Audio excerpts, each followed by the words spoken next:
आप लोगों का बहुत बहुत शुक्रिया कि आप इतवार के दिन तकलीफ़ उठाकर यहाँ पर आए हैं। आपको ये बताना ज़रूरी समझता हूँ और मुझे यकीन है कि आपके ज़रिए से पूरी जनता को, आवाम को ये बात मालूम होगी कि हैदराबाद दारुस्सलाम में 19 अप्रैल के दिन शाम में 7 बजे से 10 बजे तक all India Muslim personal law board की जानिब से वक्फ अमेंडमेंट बिल 2025 के ख़िलाफ़ एक प्रोटेस्ट मीटिंग, पब्लिक मीटिंग रखी जा रही है और जिसकी सदारत all India Muslim personal law board के सदर मौलाना खालिद सैफुल्लाह रहमानी साहब करेंगे। और इस प्रोटेस्ट पब्लिक मीटिंग में जो all India Muslim personal law board की तरफ से की जा रही है उसमें तेलंगाना और आंध्र प्रदेश के मुस्लिम पर्सनल लॉ बोर्ड के मेंबर्स, तेलंगाना और आंध्र प्रदेश के बड़े बड़े मुस्लिम ऑर्गेनाइजेशंस जिसमें जमीयतुल उलमा भी है, जमात इस्लामी भी है और मशाइखीन इस प्रोटेस्ट पब्लिक मीटिंग में हिस्सा लेंगे। उलमा इकराम इस पब्लिक मीटिंग में हिस्सा भी लेंगे और अपनी स्पीचेस और अपने खिताबात के ज़रिए आवाम को बताएंगे कैसा ये वक्फ अमेंडमेंट बिल वक्फ के मुफाद में नहीं है। और साथ ही साथ हमारी ये कोशिश भी है कि जो पार्लियामेंट वक्फ कमेटी के मेंबर्स हैं हम उनसे भी बात कर रहे हैं और अगर उनका शेड्यूल परमिट करता है तो वो भी आकर 19 अप्रैल के दिन 19 अप्रैल के दिन जो ये पब्लिक मीटिंग होने जा रही है उसमें हिस्सा लेंगे। 19 अप्रैल के दिन मगरिब की नमाज बाजमात दारुस्सलाम के ग्राउंड में अदा की जाएगी। उस जमात उस नमाज में जनाब रिजवान कुरैशी साहब जो ख़तीब और इमाम मक्का मस्जिद है नमाज मगरिब पढ़ाएंगे और उसके बाद उनकी क़िरत से ही जलसे का आगाज़ होगा। तो ये एक अहम इत्तला मैं आपको बताना ज़रूरी समझता हूँ। और दूसरी बात यह है कि आप जानते हैं कि वक्फ अमेंडमेंट बिल जो नरेंद्र मोदी की सरकार ने लाया है वो अनकॉन्स्टिट्यूशनल है। वो हमारे भारत के आइन के आर्टिकल 14 का, आर्टिकल 15 का, आर्टिकल 25, आर्टिकल 26 और आर्टिकल 29 का एक ग्रेव वायलेशन है। और हम ये समझते हैं कि ये वक्फ अमेंडमेंट बिल वक्फ की प्रॉपर्टीज़ को बचाने के लिए नहीं लाया जा रहा है। वक्फ की प्रॉपर्टीज़ पर जो एंक्रोचमेंट हो चुका है उन एंक्रोचर्स को हटाने के लिए नहीं लाया जा रहा है। वक्फ प्रॉपर्टीज़ की रेवेन्यू या आमदनी में इजाफा करने के लिए नहीं लाया जा रहा है। ना ही ये मुसलमानों के मुफाद में है, बल्कि ये तमाम अमेंडमेंट्स जो किए गए हैं बीजेपी और एनडीए के सपोर्टिंग पार्टीज़, चाहे वो टीडीपी हो, जेडीयू की नीतीश कुमार हो, चंद्राबाबू नायडू हो, चिराग पासवान हो, जयंत चौधरी हो, मांझी साहब हो या फिर कुमारास्वामी हो, तो इनकी सपोर्ट से बीजेपी ने एक काले क़ानून को बनाया है। और ये इस बात को बताता है कि मुसलमानों पर बीजेपी उनको शक की निगाहों से देखती है और इसलिए देखती है क्योंकि हिंदू धर्म के एंडोमेंट बोर्ड में, जैन धर्म के एंडोमेंट बोर्ड में, सिख धर्म के एंडोमेंट बोर्ड में यहाँ पर सिर्फ उन्हीं की मज़हब का मानने वाला उसका मेंबर बन सकता है। इन धर्म के बोर्डों में लिमिटेशन एक्ट अप्लाई नहीं होता। इन धर्मों में बाय यूसेज वो उस धर्म की प्रॉपर्टी बन सकती है, और इन धर्म के बोर्डों में दूसरे धर्म के मानने वाला भी उनको अपनी प्रॉपर्टी दे सकता है। ये तमाम चीज़ें इस अमेंडमेंट बिल के ज़रिए नरेंद्र मोदी की सरकार ने मुसलमानों के इस धर्म के बोर्ड से छीन ली हैं। हम हमारे इस देश के हिंदू भाइयों को बताना चाहेंगे, सिख भाइयों को बताना चाहेंगे और हमारे जैन भाइयों को बताना चाहेंगे कि जब आप अपने धर्म के बोर्ड में सिर्फ अपने ही धर्म के मानने वालों को मेंबर बना सकते हैं और दूसरे धर्म का नहीं बन सकता है, तो कैसे मुस्लिम धर्म का ये वक्फ बोर्ड, जो एक प्योर रिलीजियस इंस्टीट्यूशन है वक्फ बोर्ड, उसमें कैसे मोदी सरकार दूसरे धर्म के लोगों को मैंडेटरी 2 लोगों को बनाने का एक प्रोविजन रखती है। और जब आपके पास लिमिटेशन एक्ट अप्लाई नहीं होता है, जिसके ज़रिए से अगर हिंदू एंडोमेंट बोर्ड की प्रॉपर्टी पर, जैन धर्म की प्रॉपर्टी के ऊपर, गुरुद्वारा प्रबंधक कमेटी के प्रॉपर्टी के ऊपर अगर कोई नाजायज़ कब्जा करता है तो उसको आप कभी भी निकाल सकते हैं। वो मुस्लिम धर्म के एंडोमेंट बोर्ड पर लिमिटेशन एक्ट अप्लाई करके नरेंद्र मोदी की सरकार एंक्रोचर को मालिक बनाना चाह रही है एडवर्स पोजेशन की बुनियाद पर। और फिर आर्टिकल 26 के तहत हर रिलीजियस डिनोमिनेशन को अपने रिलीजियस चैरिटेबल ऑर्गेनाइजेशन बनाने का इख्तियार मिलता है, उसको एडमिनिस्टर करने का इख्तियार मिलता है और मूवेबल और इमूवेबल प्रॉपर्टीज को हासिल करने का इख्तियार मिलता है। ये मुसलमानों से छीना जा रहा है। और आपको मैं बार बार समझा रहा हूं कि इस मुस्लिम धर्म के इस बोर्ड में जो अमेंडमेंट्स नरेंद्र मोदी की सरकार ने और चंद्रबाबू नायडू, नीतीश कुमार, चिराग पासवान, जयंत चौधरी, मांझी साहब ने और कुमारस्वामी ने किया है, उसमें सेक्शन 3D आप पढ़िए।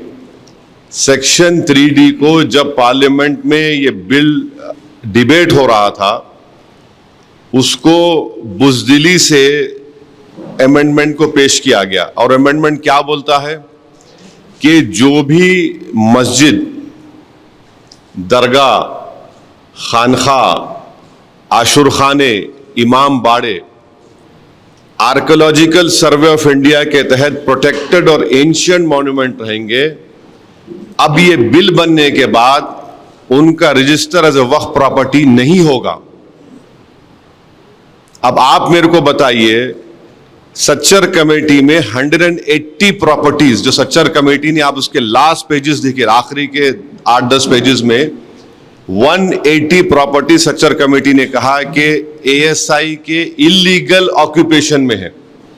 इस सेक्शन 3D के तहत हम उस 180 प्रॉपर्टीज को खो देंगे, जिसमें मस्जिद भी है, खानखाएं भी हैं, कब्रस्तान भी है, दरगाहें भी हैं, सब है।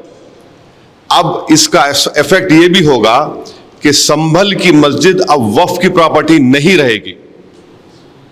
मैं डायरेक्ट चैलेंज कर रहा हूं भारत के प्रधानमंत्री को कि आप, मेरा सवाल आपसे है, आप जब अमेंडमेंट ये ला चुके हैं, कानून बना चुके, तो क्या संभल की मस्जिद अब वक्फ की प्रॉपर्टी रहेगी? क्या ज्ञानवापी की मस्जिद वक्फ की प्रॉपर्टी कहलाएगी? क्या मथुरा की मस्जिद वक्फ की प्रॉपर्टी कहलाएगी?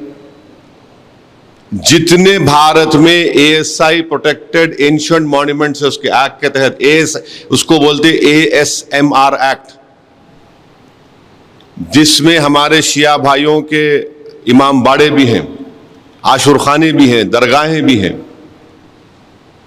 अब आप बताइए, इससे वक्फ को छीन नहीं रहे आप, और झूठा प्रोपेगेंडा बीजेपी करी, नहीं नहीं कुछ नुकसान नहीं होगा। फिर सेक्शन 2 पढ़ो उसका आप। सेक्शन 2 में लिखा गया कि इस एक्ट से पहले जो ट्रस्ट थे जिनका मकसद वक्फ की तरह हो, और इस एक्ट के बाद जो ट्रस्ट हैं जिनका मकसद वक्फ की तरह, वो ट्रस्ट में रहेंगे। वो क्यों लाया गया?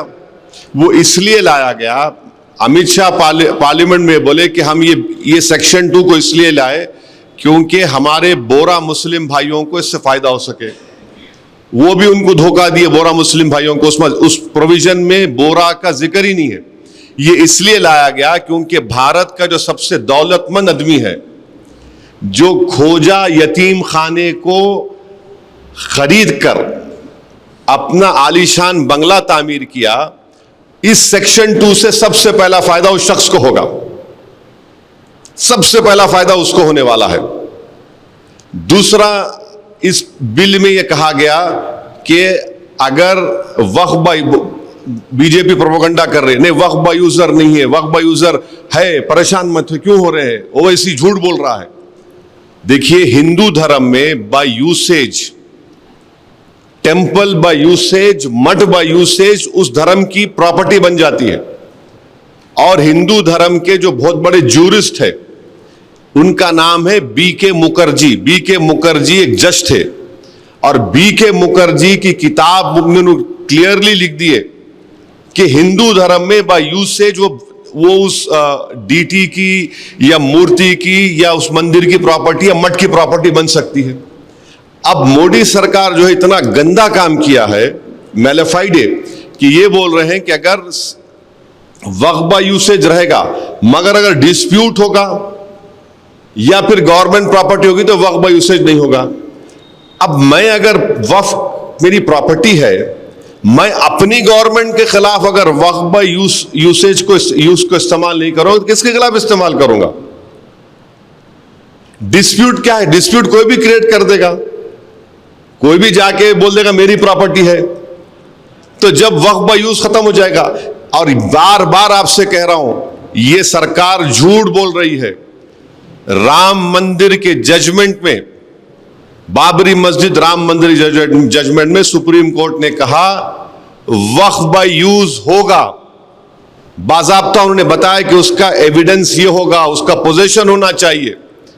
वक्फ बाय यूज को सुप्रीम कोर्ट ने बाबरी मस्जिद राम मंदिर में अपहेल्ड किया है, और यह सरकार उसमें बोल रही कि नहीं डिस्प्यूट और गवर्नमेंट प्रॉपर्टी होगा। तो सच्चर कमेटी में दिल्ली के 120 प्रॉपर्टीज जो गवर्नमेंट के कंट्रोल में है, सच्चर ने कमेटी ने कहा कि under the illegal occupation of the government, Delhi government, it should be return to the Delhi Waqf board, Delhi Waqf board वापस करना चाहिए। और सच्चर कमेटी ने कहा कि उस 120 सिर्फ दिल्ली के प्रॉपर्टीज की 2007 में मार्केट वैल्यू 8,000 करोड़ रुपए है, 8,000 करोड़। अब जब ये वक्फ बाय यूज का प्रोविजन आएगा, लॉ बन गया, 120 प्रॉपर्टीज चले गए मेरे, जिसमें दरगाहें भी है, जिस पार्लियामेंट के सामने की मस्जिद है, जिसके इमाम रामपुर के मेंबर ऑफ पार्लियामेंट मौलाना मुहिबुल्लाह साहब हैं, वो चले गए। अब कल गवर्नमेंट बोले नहीं मस्जिद तुम्हारी नहीं, हमारी प्रॉपर्टी है, लगा दिए, तो उसमें तो खत्म ही हो गया। अब दूसरा यह है कि अगर मैं जाकर एएसआई के मॉन्यूमेंट से मेरे, जो सच्चर ने कहा, मैं जाके बोलूंगा गवर्नमेंट ने बिल में क्या किया कि गवर्नमेंट का डेफिनेशन जो होता है उसको इतना इनलार्ज कर दिया कि उसमें पब्लिक सेक्टर अंडरटेकिंग्स भी आ गए। अब मैं जाके बोलूंगा भाई मेरी है, तो बोलेंगे हम वक्फ बाय यूज खत्म कर दिया, आपका डॉक्यूमेंट नहीं है। अगर वक्फ बोर्ड जाकर बोलेगा वक्फ बाय यूज मैं इस्तेमाल कर रहा हूं, कोई खाबिज है, इंक्रोचर है, तो गवर्नमेंट बोलेगी नहीं हम तो लिमिटेशन एक्ट अप्लाई कर दिए, 12 साल के बाद उन्हें मालिक बन गया। कौन सा ऐसा प्रोविजन है जिससे वक्फ बोर्ड को फायदा पहुंचेगा, हमको बताइए। हम तो लूज कर रहे हैं हमारे पूरे प्रॉपर्टीज को, वक्फ की प्रॉपर्टीज को।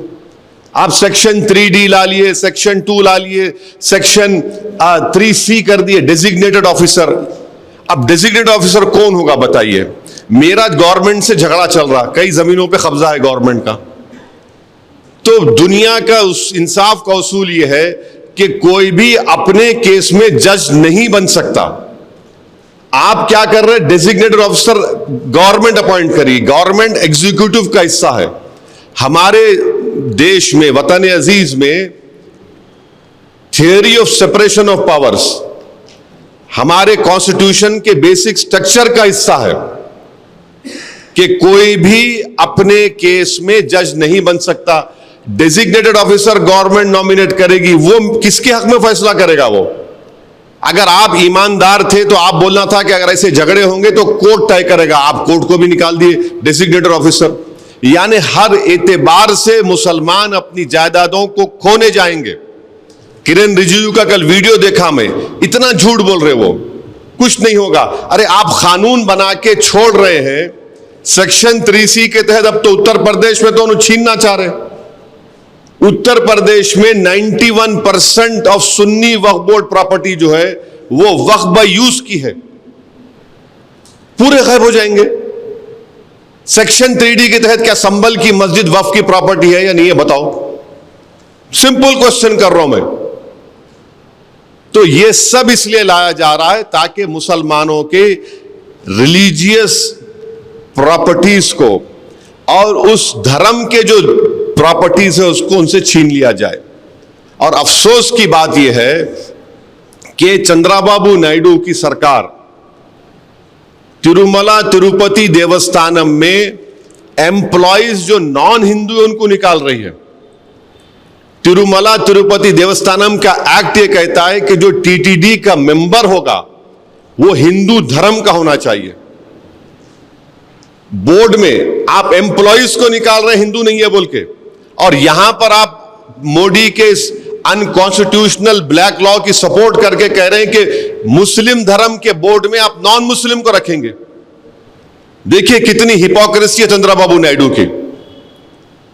एम्प्लॉइज का जिक्र नहीं है, टीटीडी के मेंबर्स, उनका कमिश्नर, और बार बार बोलते हैं कि नहीं वक्फ की प्रॉपर्टी पे कब्जा हो रहा। तो 2014 में मुख्तार अब्बास नकवी ने जब उस वक्त के मिनिस्ट्री ऑफ माइनॉरिटी अफेयर्स थे, उन्होंने एंक्रोचमेंट निकालने का बिल पेश किया था, illegal occupants on Waqf property. क्यों इस सरकार ने उस बिल को वापस ले लिया? क्यों लिया आपने वापस? आप उसको रखते, उसमें ऐड करते, अपनी ईमानदारी को दिखाते। अच्छा, आपको जानकर एक और तकलीफ होगी कि कलेक्टर अगर किसी मुतवल्ली को कोई ऑर्डर देगा कि आप ये काम करिए और मुतवल्ली नहीं सुनता तो कलेक्टर उसको 6 महीने की सजा दे सकता। अगर कलेक्टर किसी मुतवल्ली को बोलेगा कि तुम नमाज में अज़ान नहीं देना, मेरा ऑर्डर है, मैं बोल रहा हूं आपको, आप बोलेंगे ऐसा कैसा कर सकते, ऐसा हो सकता, हो रहा है, तो मुतवल्ली जेल को चले जाएगा। कलेक्टर वेरीफाई करने के बाद ही कोई प्रॉपर्टी वक्फ में जा सकती। यह कैसा होगा? तो वक्फ बोर्ड को आप तो पोस्ट ऑफिस बना के रख दिए। Waqf board has become a post office, कि वक्फ बोर्ड को इख्तियार ही नहीं है। अच्छा, अब इस कानून बनने के बाद 6 महीने के अंदर, विद इन 6 मंथ्स, आपको पूरे प्रॉपर्टीज को पोर्टल पर रजिस्टर करना पड़ेगा। इंडियन ट्रस्ट एक्ट पढ़ लो आप, उसमें प्रोविजन है ही नहीं पोर्टल का।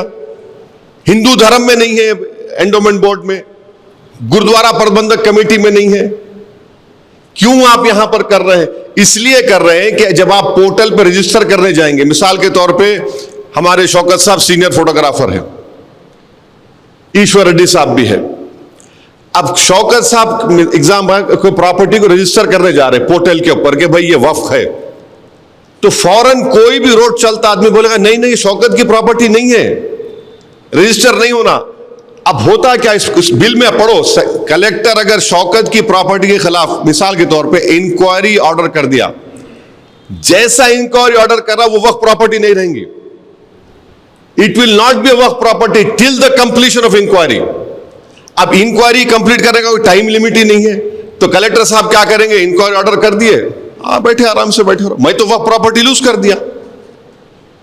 क्या इस तरह का प्रोविजन हिंदू धर्म के एंडोमेंट बोर्ड में नहीं है? क्या इस तरह का प्रोविजन गुरुद्वारा प्रबंधक कमेटी में नहीं है? जैन धर्म में है? नहीं है। यहां पर क्यों लाए फिर आप? अब पोर्टल पे चढ़ेंगे, जैसा कोई नहीं नहीं, अरे ये तो है ही नहीं भाई, वक्फ की नहीं है, चलो कलेक्टर साहब ऑर्डर कर दिए इंक्वायरी, इट वक्फ प्रॉपर्टी नहीं रहेंगी। कोई भी ऑब्जेक्शन डाल सकता है जाके। सेक्शन 3C पढ़ो, एनी पर्सन, अरे कौन होगा भाई, कुछ तो रहना, लोकल स्टैंड है, कुछ नहीं डालो। तो जितने इसके जो 48 या 49 अमेंडमेंट्स है, ये कोई इसका वक्फ से ताल्लुक नहीं है। और इन्होंने एक प्रोविजन क्रिएट कर दिए कि अगर किसी को वक्फ से निकल के ट्रस्ट बनाना है तो ट्रस्ट बना लो। कहां इसका फायदा होने वाला है वक्फ बोर्ड को?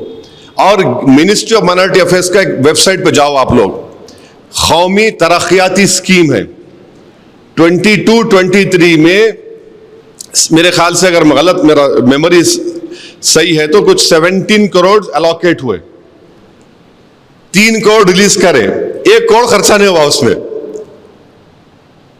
इसमें कौन आके, मैं आके रोका था? 10 साल से आप सरकार में है ना, ये स्कीम 10 साल से आप क्या खर्चा करें बताओ? तो ये अच्छा, फिर ये बोल रहे कि हम 2 महिलाओं को मेंबर बना रहे। इतना झूठ बोलते हैं लोग। 95 एक्ट में आप पढ़ो, स्टेट वक्फ बोर्ड में और सेंट्रल वक्फ काउंसिल में, उसमें क्या लिखा हुआ है? अंग्रेजी का वर्ड लिखा हुआ है, एटलीस्ट 2 वुमेन, एटलीस्ट 2 वुमेन, और वो मुस्लिम होना चाहिए, नंबर 1। इन्होंने क्या कर दिए? शैल बी 2, माने यहां वहां पर पहले क्या था? कम से कम 2 से बढ़ भी सकते थे, इन्होंने 2 कर दिए खाली। फिर उसमें आप क्या कर रहे? सेंट्रल वक्फ काउंसिल में 22 मेंबर्स है, जिसमें से 11 नॉन मुस्लिम बना सकती सरकार। स्टेट वक्फ बोर्ड में 11 मेंबर होंगे, जिसमें से 7 नॉन मुस्लिम को बना सकते और 4 मुसलमान रहेंगे। अब इलेक्शन नहीं होगा स्टेट वक्फ बोर्ड का, एमपी कैटेगरी का इलेक्शन होता था, एमएलए का, बार काउंसिल का, मुतवल्ली का। गवर्नमेंट नॉमिनेट करेंगी। अब जब गवर्नमेंट नॉमिनेट करेंगी, क्यों करेंगे? प्रोविजन क्यों लेके आए? जब नॉमिनेट करेंगे तो वक्फ बाय यूज है, कोई खाबिज है, समझे आप? तो गवर्नमेंट जब बोलेंगे नहीं, ये वक्फ बाय यूज खत्म हो गया, ये गवर्नमेंट प्रॉपर्टी हो गई, एनक्रोचर मालिक बन गया। गवर्नमेंट जब कलेक्टर फैसला लेंगे तो ये वक्फ बोर्ड सब खाली गूंगे अंधे बन के जी हुजूर बोलेंगे। नॉमिनेट ये लोग करेंगे ना, नॉमिनेट को ऐसे लोगों को नहीं करेंगे जो ईमानदारी से काम करेंगे, जो उनको थाली बजाएंगे, जो उनके सामने लेट जाएंगे, उनको ही बनाएंगे ना। तो इसीलिए नॉमिनेशन लेके आ रहे स्टेट वक्फ बोर्ड में और सेंट्रल वक्फ काउंसिल में। आप ये बताइए कि अगर कोई प्रॉपर्टी रजिस्टर हो गई वक्फ बोर्ड में, और एक अमेंडमेंट बता रहा हूं, तो उसको चैलेंज करने का टाइम 1 साल का है। इन्होंने क्या कर दिए? 2 साल कर दिए, माने लड़ते रहो लड़ते रहो।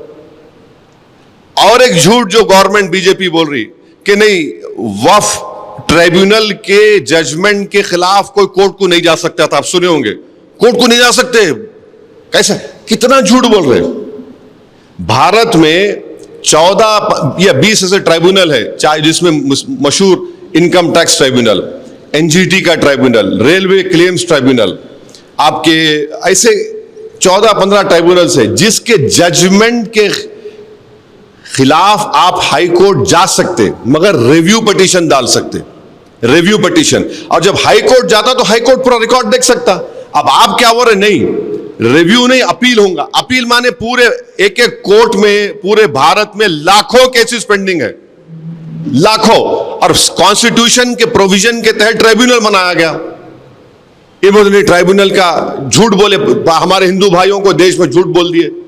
नहीं, कोई जा ही नहीं सकता ट्राइब्यूनल। अरे जा सकता बाबा, एनजीटी का ट्राइब्यूनल के जजमेंट के खिलाफ, इनकम टैक्स का ट्राइब्यूनल, रेलवे क्लेम्स ट्राइब्यूनल, आप रिव्यू डालते हाई कोर्ट में, कौन रोक रहा? कोई रोक नहीं सकता किसी को।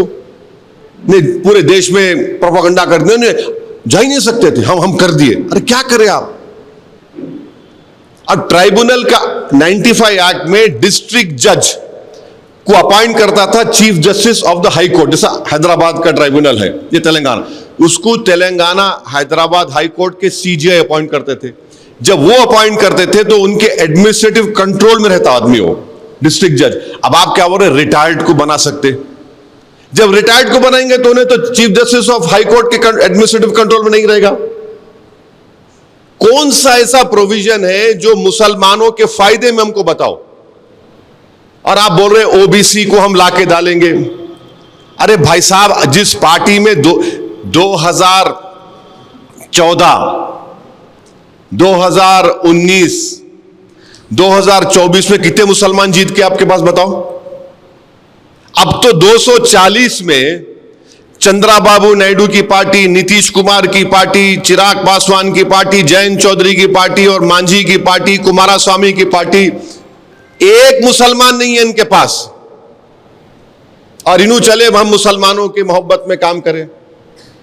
एक मुसलमान मिनिस्टर नहीं है आपके पास। कौन सा मुसलमानों की मोहब्बत में आप काम करने जा रहे हैं? तो ऑल इन ऑल ये है कि ये वक्फ की बर्बादी के लिए, मस्जिदों को, दरगाहों को, खानखाओं को छीनने के लिए, और आखिरी अमेंडमेंट की बात कर रहा हूं, एक वक्फ बाय इवैक्यू प्रॉपर्टी होते, यानी जो लोग भारत को छोड़ के चले गए दूसरे कंट्री को, जाने से पहले वो बोले ये मेरी प्रॉपर्टी है, मैं वक्फ कर रहा हूं, उसको वक्फ करके चले गए। और खास तौर से इन पर्टिकुलर एग्जांपल दे रहा हूं आपको, हरियाणा में, पंजाब में ऐसे, मैंने, अगर मैं गलत नहीं कह रहा हूं, बल्कि हजारों एकड़ के करीब या 100 एकड़ करीब ऐसे जमीनात हैं, उसका रेवेन्यू आता पंजाब हरियाणा, पंजाब के वक्फ बोर्ड को, हरियाणा के वक्फ बोर्ड। अब वो प्रोविजन को ओमिट करके आप क्या बोल रहे, कस्टोडियन उसका टेक केयर करेगा। तो वक्फ से निकल गई ना प्रॉपर्टी, वक्फ से निकल गई प्रॉपर्टी। वो क्यों करे आप? वो किसको रियल एस्टेट को फायदा पहुंचाना चाह रहे, बताओ आप? ये ऑल इन ऑल है। मैं इतना लंबा और बोल सकता हूं, मगर जो बेसिक, जो अहम अमेंडमेंट जो गवर्नमेंट करी है, जिससे वक्फ को बर्बाद करने की पूरी कोशिशें की जा रही है, हम इसके खिलाफ एहतजाज कर रहे हैं। All India Muslim personal law board ने जो फैसला लिया है, हम उसकी तायीद करते हैं, और हम एक ही अपील करेंगे कि जहां कहीं भी जिस किस्म का प्रोटेस्ट हो, आप उसमें उसको कामयाब करिए, और सबसे अहम बात ये, उसको पीसफुल रखिए और अपना प्रोटेस्ट रजिस्टर कराइए। हम अभी भी हम देश के प्रधानमंत्री से ये अपील कर रहे हैं कि आप इस पर गौर करिए। आप ये कानून सिर्फ भारत के संविधान के खिलाफ भी बना रहे हैं और अपनी आइडियोलॉजी को इस देश पर मुसल्लत कर रहे हैं। आपकी आइडियोलॉजी तो इंडियन नेशनलिज्म होनी चाहिए, आपकी आइडियोलॉजी तो संविधान होना चाहिए। जब हिंदू धर्म के लोगों के लिए, सिख धर्म के लोगों के लिए जो चीज अच्छी है, वो मुस्लिम धर्म के लोगों के लिए खराब कैसे हो जा रही है, हमको बताइए।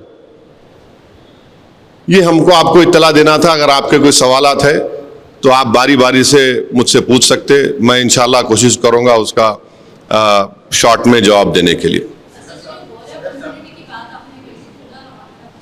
हाँ,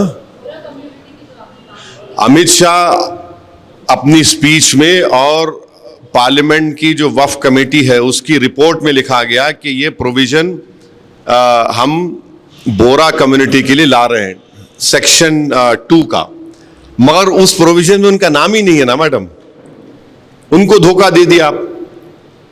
क्योंकि देखिए, बोरा जो मुस्लिम होते, उनके जो स्पिरिचुअल हेड होते, उनको वो दाइल मुतलक कहते। तो उनके जितने वक्फ प्रॉपर्टीज होते उसमें मुतवल्ली नहीं होता, सिर्फ उनके दाइल मुतलक, माने उनका जो जैसा मुफद्दल साहब है वो ही हो सकते। आप उनका नाम लेके उनके कंधे पर रख के तोप चला दिया आप, मगर उनको ही नहीं दिए कुछ भी। आप प्रोविजन में जिक्र आ रहा ना, उनका नहीं दिया, उनको नहीं है जिक्र उनका। और उसमें गवर्नमेंट सेक्शन 2 से एक रूट बना दी, अगर आपको वक्फ से निकलना है तो ट्रस्ट बना लो। आप एक्ट बना रहे ना, वक्फ को प्रोटेक्ट करने का एक्ट बना रहे, मगर गवर्नमेंट क्या बोल रही, बेटा ये रास्ते से निकल सकता, निकल जा। तो पतली गली बोलते हैं, हैदराबाद में क्या बोलते हैं, पतली गली से पकड़ ले। वो पतली गली से रास्ता बता रहे आप।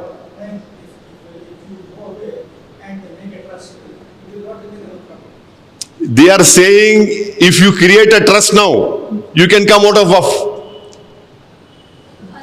अब आप बताइए, is this in the interest of waqf?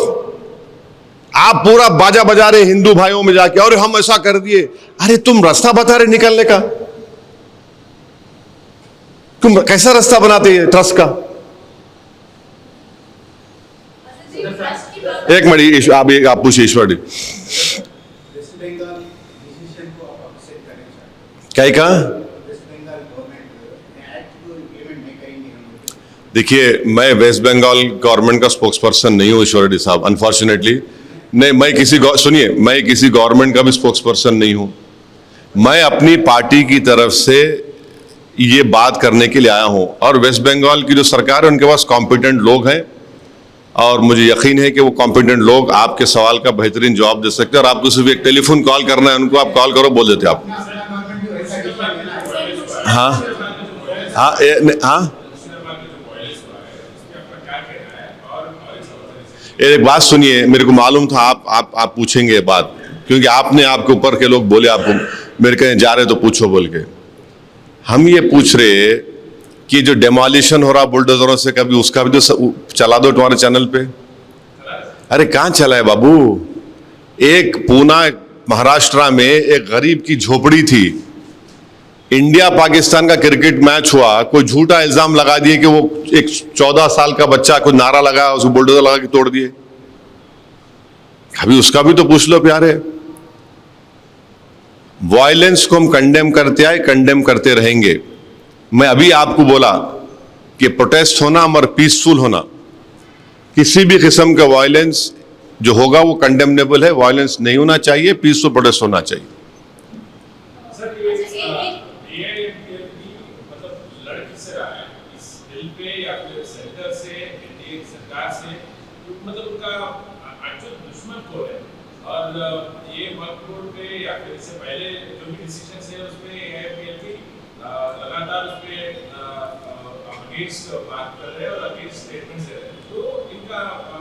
नहीं, तुम्हारा जरा मैं समझ में नहीं आता, अंग्रेजी में पूछ लो मेरे से, अच्छा आता, मैं क्लैरिटी से बोल सकता हूँ, वरना नहीं तुम जो बोल रहे ना डबल मीनिंग आ रहा उसमें, तो तुम जरा इंग्लिश में पूछ लो, क्लैरिटी से पूछ लो, मैं बोलता हूँ।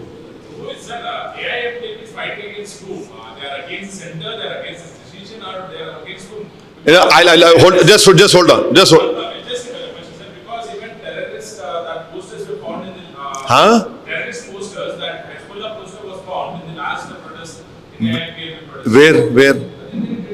Where? No. See, you are trying to enlarge an issue.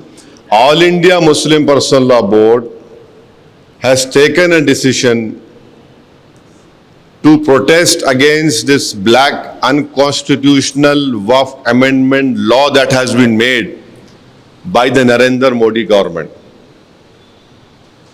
That is the decision that has been taken, and they have called for protest till Bakrid. And then on 22nd of this month, let me check the exact date. On the 22nd of this month, in Talkotora Stadium also, there is going to be a protest meeting. And to answer your question, who made this law? It is the government of India, of the Prime Minister's government, Narendra Modi government has made this law. So we are protesting against this government also. Amma kuch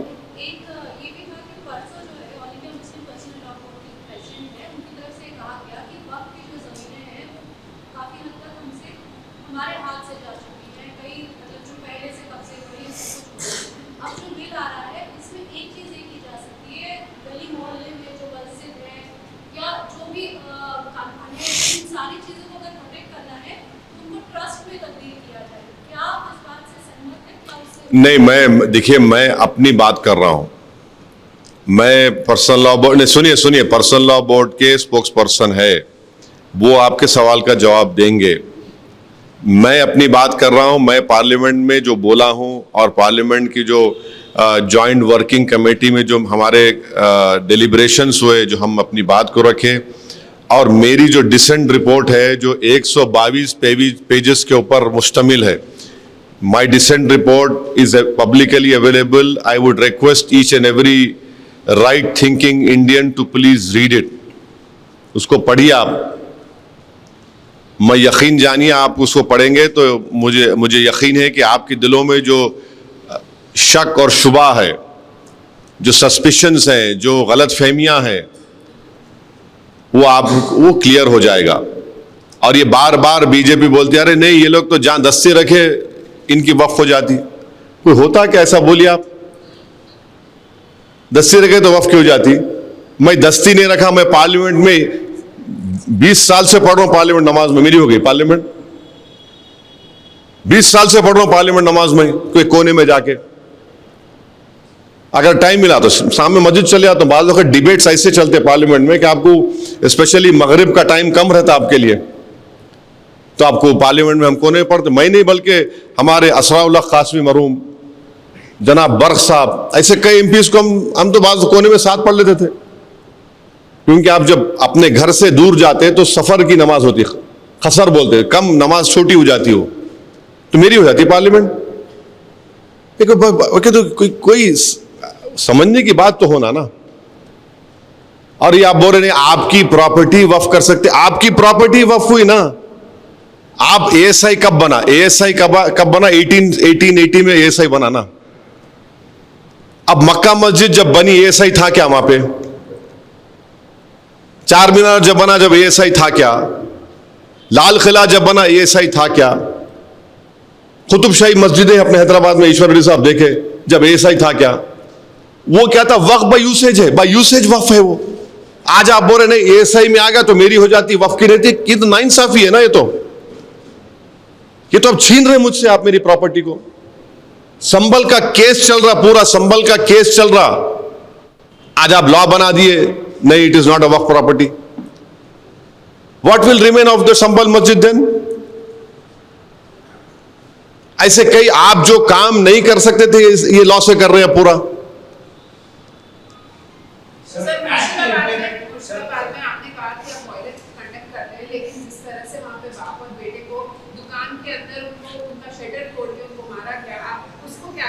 madam, चाहे पीलू खान हो, इखलाक हो, अतीक अहमद हो, मुख्तार अंसारी की मौत हो, चाहे कहीं भी मॉब लिंचिंग होती हो, चाहे मुर्शिदाबाद के उस बाप बेटे को मारा गया हो, और फिर एक पुलिस फायरिंग के आप क्यों नहीं बोल रहे एक मुसलमान मरा उसमें? आप बोलो ना, पूरा बोलो ना मैडम।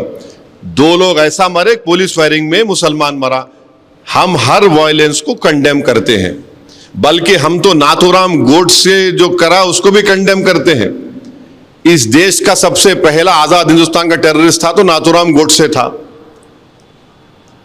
और इस देश में पिछले 10 साल में तो 11 साल में तो मुसलमानों के खिलाफ नफरत को इंस्टीट्यूशनलाइज कर दिया गया है, इंस्टीट्यूशनलाइज कर दिया गया है।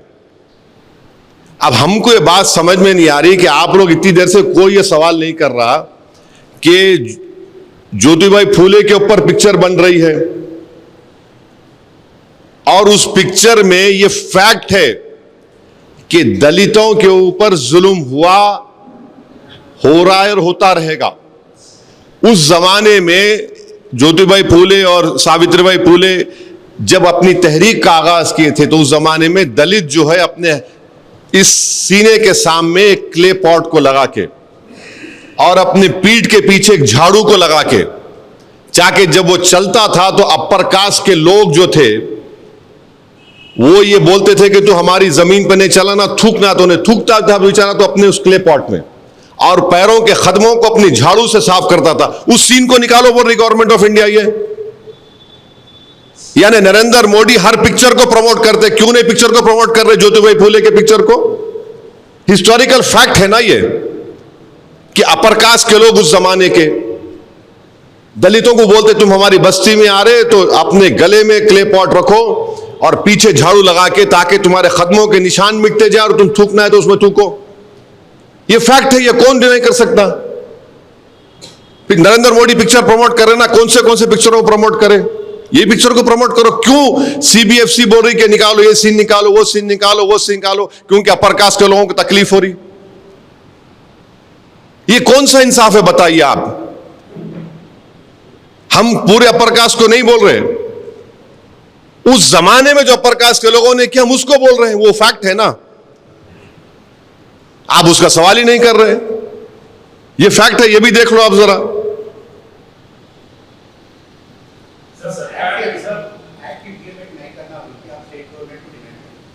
अरे अभी तो बात करेंगे, all India Muslim personal law board से बात करेंगे, वो लोग क्या डिसाइड करेंगे हम देखेंगे।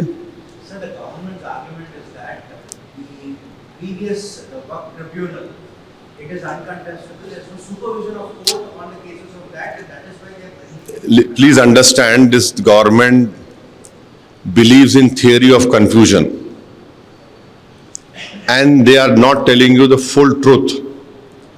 The full truth is that there are many tribunals in our country which are formed under an article of the Constitution, and any of the decisions or judgments that a tribunal has been gives, you file a review petition in the High Court, right?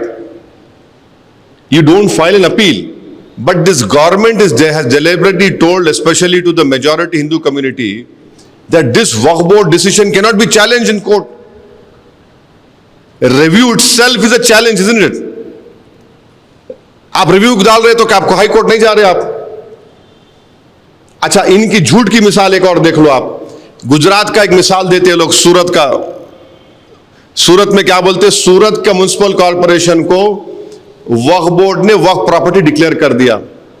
Waqf board बोला कि वो मुगल सराय है, मगर ये जब tribunal में गया तो ट्राइब्यूनल बोला ये वक्फ प्रॉपर्टी नहीं है। तारीफ करो ना बॉस। वहां वक्फ बोर्ड, गुजरात का वक्फ ट्राइब्यूनल ने कहा कि वक्फ प्रॉपर्टी नहीं है ये, तो ट्राइब्यूनल का जजमेंट को आपको तकलीफ नहीं हो रही। जब यानी आपके फेवर में आया तो अच्छा, आपके खिलाफ गया तो बुरा। तो आप किस तरह की जुडिशरी चाह रहे हैं? और ट्राइब्यूनल का, वक्फ ट्राइब्यूनल का जो अभी जो 95 एक्ट में सिटिंग डिस्ट्रिक्ट जज appointed by the CGI Chief Justice of that High Court will always be under the administrative control of the High Court of the Chief Justice. Now you are saying retired judge. Can he be under the administrative control of the Chief Justice of that particular state High Court? No, because he's a retired judge. And as a politician, as a member of elected member of Assembly and Parliament, and you as esteemed journalists know that whenever government appoints this inquiry commission headed by retired judge, with all due respect to them, either the reports don't come or they take a very long time to come. आप देख लो,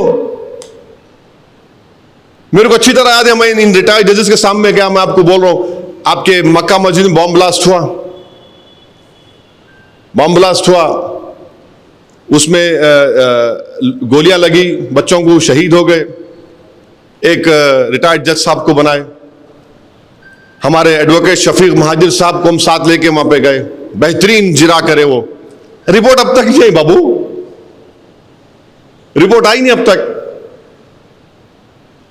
1998-99 में या 2003 में तालाब कट्टे में firing हुई, एक औरत अपने घर में बच्चे को दूध पिला रही थी, डेथ हो गई उसकी। रिटायर्ड जज को बनाया, उनका इंक्वायरी चली जीएचएमसी ऑफिस में, मैं गया वहां पे कई हियरिंग में, क्या हुआ रिपोर्ट का मेरे को नहीं मालूम। मैं ये नहीं कोई उंगली नहीं उठा रहा हूं, आपको एक दो एग्जाम्पल दे रहा हूं। ट्राइब्यूनल में अगर जब डिस्ट्रिक्ट जज अपॉइंट होता है, chief justice of high court, उनके एडमिनिस्ट्रेटिव कंट्रोल में होता है। अच्छा, हिंदू धर्म के एंडोमेंट बोर्ड में समरी एविक्शन पावर्स है, एंक्रोचमेंट को निकाल सकते, यहां पे नहीं दे रहे आप। और अभी वक्फ बोर्ड का प्रॉब्लम क्या, अगर वक्फ बोर्ड कोई केस सुप्रीम कोर्ट में जीत गया, शौकत मिसाल तौर पे केस जीत गए ईश्वर रेड्डी के खिलाफ, मैं दोस्ती भी बोल रहा हूं, तो जीतने के बाद भी, सुप्रीम कोर्ट से जीतने के बाद भी मेरे को एग्जीक्यूटिव पिटीशन, ईपी पिटीशन यहां आके डालना पड़ता है, यहाँ पे हाई कोर्ट में, यहाँ के लोकल कोर्ट में। आप जीतने में नहीं जाती आपको ईपी डालना पड़ता है यहां पे। इतना रेगुलेशन है वक्फ बोर्ड में, इतना रेगुलेशन है।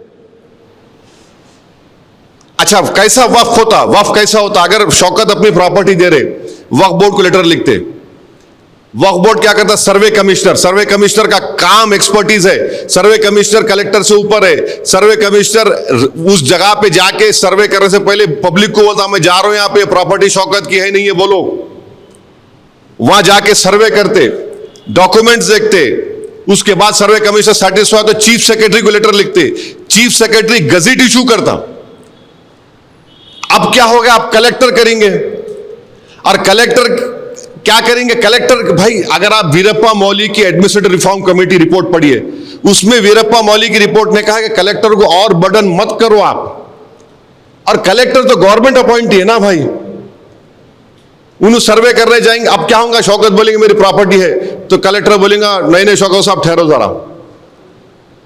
उन्हें बोलेंगे कौन ऑब्जेक्ट कर रहे, जाके ऑब्जेक्ट कर दे, खत्म, सर्वे भी नहीं होता, नहीं इनकी प्रॉपर्टी नहीं है। अरे क्या है भाई, आप कौन सा काम कर रहे वक्त के लिए, हम पूछना चाह रहे। तो ये चीजें हैं।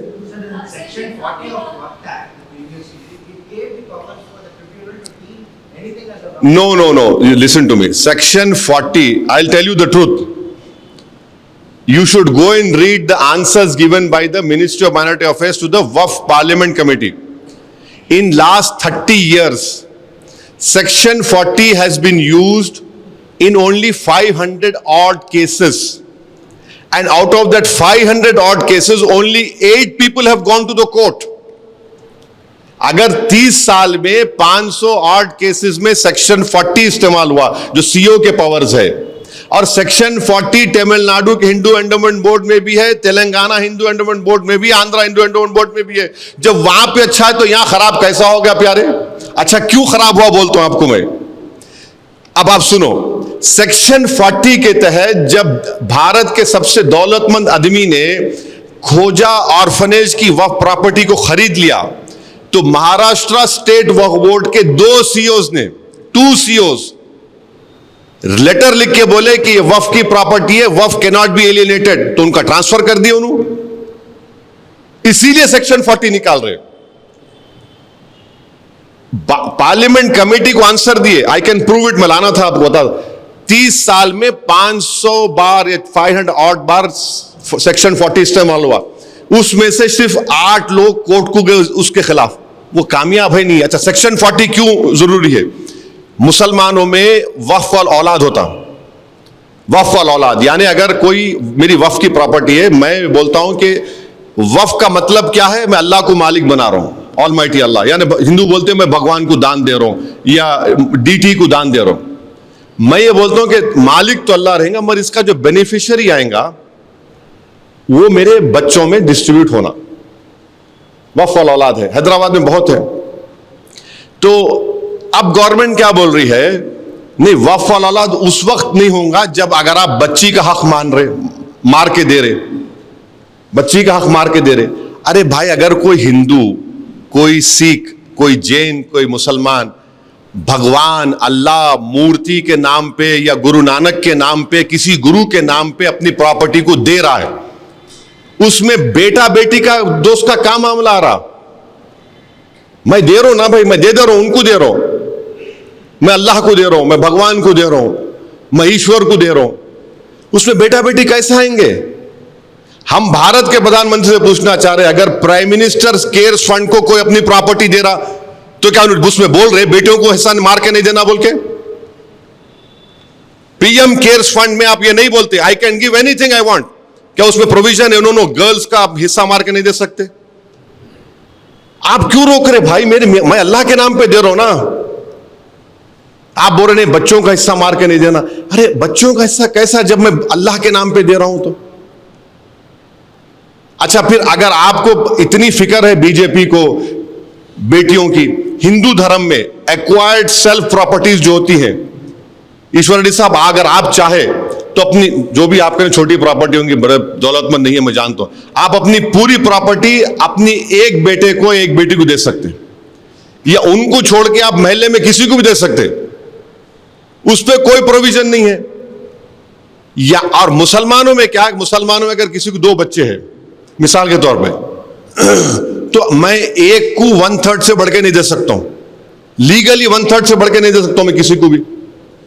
रोशन साहब नहीं दे सकते आप, आपकी property you can not give more than 1/3। आप वहां पे निकलाओ ना, क्यों? वहां पे हिंदू धर्म में आप बोल रहे कि विल पावर आपका नहीं, by will you can give it. आप देखते जाओ इनके जो नाइंसाफियां हो रहे हैं, ये कहां कितना टारगेट कर रहे हैं मुसलमानों को।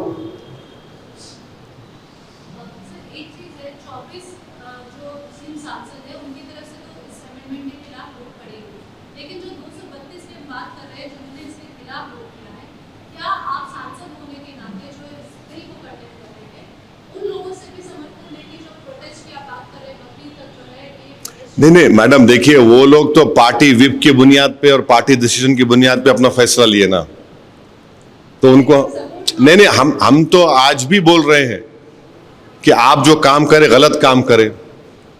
चंद्रबाबू नायडू जो है, चंद्रबाबू नायडू मैं समझता था कि बहुत हिस्ट्री के अच्छे स्टूडेंट हैं। मैं 94 से 2004 तक एमएलए था।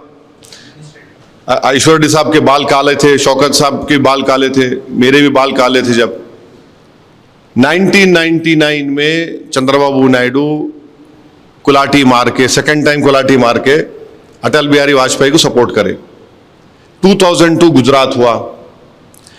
ईश्वर रेड्डी साहब आप मेरे को करेक्ट करना, नहीं 100 टन चावल लेके बोले मेरे को 100 टन चावल मिले, बोले नहीं बोले, आप देख लो, हजरत गूगल पे जाके देखो आप।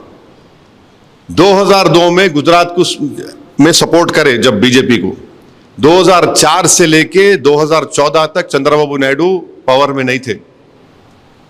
अब चंद्रबाबू नायडू ऐसा रॉन्ग डिसीजन लेके अपने बेटे लोकेश का फ्यूचर परेशान कर दिए। वो उन्होंने तो 70 के 76 के हो गए ना आप, हाँ 70 और 75। अरे वो बच्चे का फ्यूचर है ना बाबू साहब।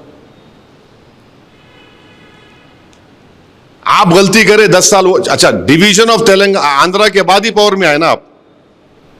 अगर डिवीजन नहीं होता तो आप आते ही नहीं थे। तो इतनी बड़ी गलती कर दी है।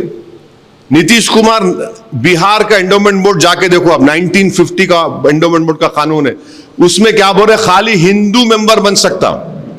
अच्छा, कॉन्स्टिट्यूशन में आर्टिकल 25 में हिंदू के डेफिनेशन में हिंदू है, सिख है, बौद्ध है, जैन है। बिहार में आके क्या बोल रहा, ओनली हिंदू, यानी सिख भी नहीं बन सकता उसमें। हमारे हिंदू भाइयों को हम बोल रहे कि भाई जब आपके लिए अच्छा है तो हमारे लिए बुरा क्यों है?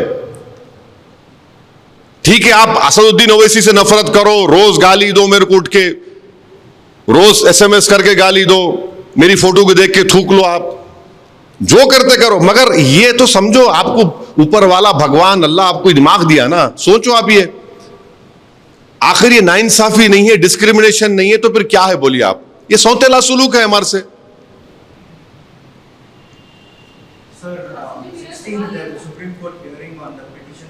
So now, see, it is going. I cannot. No, I'm just asking. Decided to go for why it is against the constitution parliament. But the dispute is also there by TMC and few parties that the JPC rules were violated. Why not approach in that panel as well? See what happened. It's not JPC first. It was Joint Working Committee.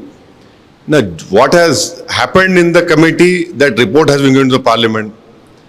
How can the Supreme Court tell this happened in JWC? Usually Supreme Court and courts will not interfere into the internal working of a legislature. We have theory of separation of powers.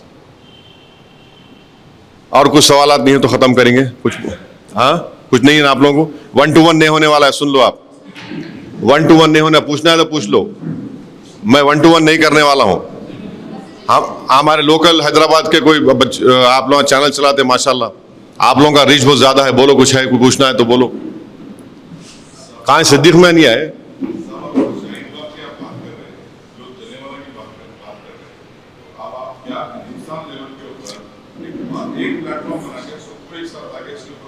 देखिए एक platform all India Muslim personal law board, जिसमें हर मकतब फिक्र के, हर मसलक के लोग, जिम्मेदार लोग उसके मेंबर हैं। यहाँ पर 1.5 ईंट की दीवार उठाना है, मस्जिद बनाने का चक्कर नहीं है।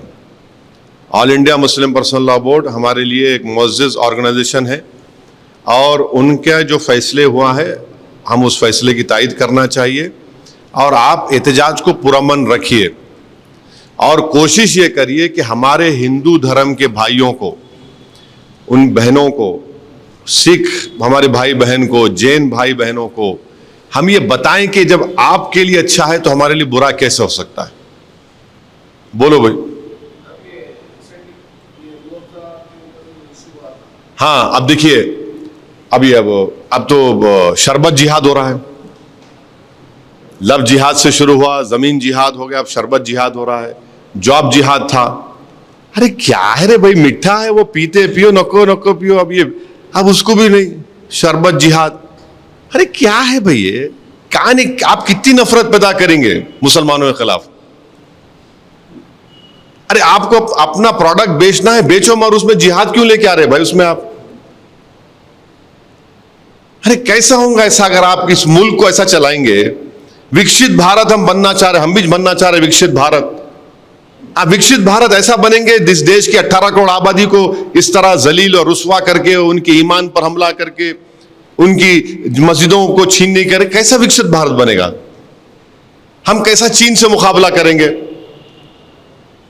और टैरिफ का तो देखो आप, मैं टैरिफ का सबसे पहले आदमी था, टैरिफ के बारे में बोला था। अभी टैरिफ का देखो तमाशे होने वाले हैं, कितना परेशानी होने वाली है डेयरी इंडस्ट्री को देखो आप। अब वो बायलैटरल एग्रीमेंट होगा, सितंबर तक पहला उसका होगा, अल्लाह को मालूम क्या क्या होने वाला है।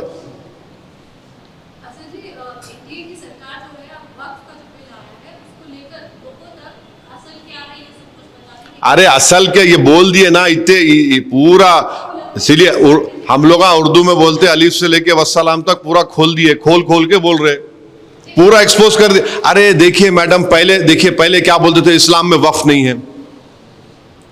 अरे कुरान में इन्फाक के ऊपर मेरे ख्याल से 70 ज्यादा आयतें हैं, प्रॉफेट मोहम्मद सल्लल्लाहु अलैहि वसल्लम की हदीस हैं। अरे को पार्लियामेंट में एक बीजेपी के मेंबर खड़े को बोले ये मुस्लिम कंट्री में वक्फ नहीं है, ये मुस्लिम कंट्री में वक्फ नहीं है, उसमें नहीं है। सबसे पहली बात तो यह है कि भारत की तुलना आप उनसे क्यों कर रहे हैं? आपको उनसे उतनी मोहब्बत क्यों हो गई?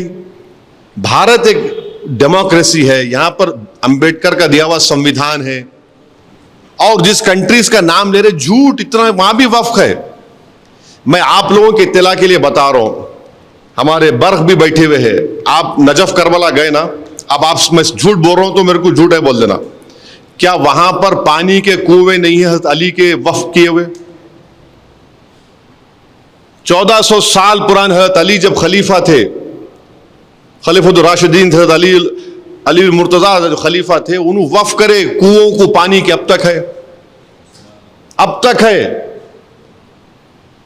सिंगापुर में वक्फ है, मालूम आपको? सिंगापुर, मलेशिया छोड़ो, सिंगापुर में वक्फ है, टर्की में है, मोराको में है, कहां नहीं है? नहीं है। वो मोहम्मद गौरी आया था। अरे इस्लाम प्रॉफिट मोहम्मद सल्लल्लाहु अलैहि वसल्लम से हम सीखे, मोहम्मद गौरी से नहीं सीखे हम।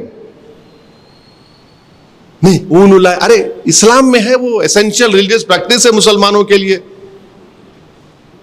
अब उन्होंने आया था, आप देखो कैसा कंफ्यूजन है। अमित शाह प्रॉफिट मोहम्मद की का जिक्र करे सल्लल्लाहु अलैहि वसल्लम का, उनके पार्टी के लोग दूसरी बात बोल रहे हैं उन्हें बोलने के बाद। एक उनका टॉप मोस्ट लीडर कोई बात बोला तो कम से कम उस पर तो कायम रहना ना, उसमें भी कायम नहीं है। उनकी स्पीच के बाद उनके कई सुन रहा था एमपीएस को, उनके खिलाफ ही बोल रहे हैं, अमित शाह को वो लोग कॉन्ट्रडिक्ट कर दिए। आप स्पीचेस पढ़ो उन लोगों के। माने ये अगर इस तरह की नफरत आप में है मुसलमानों के ताल्लुक से, तो फिर आप अपनी कॉन्स्टिट्यूशनल ड्यूटी को नहीं निभा पाएंगे।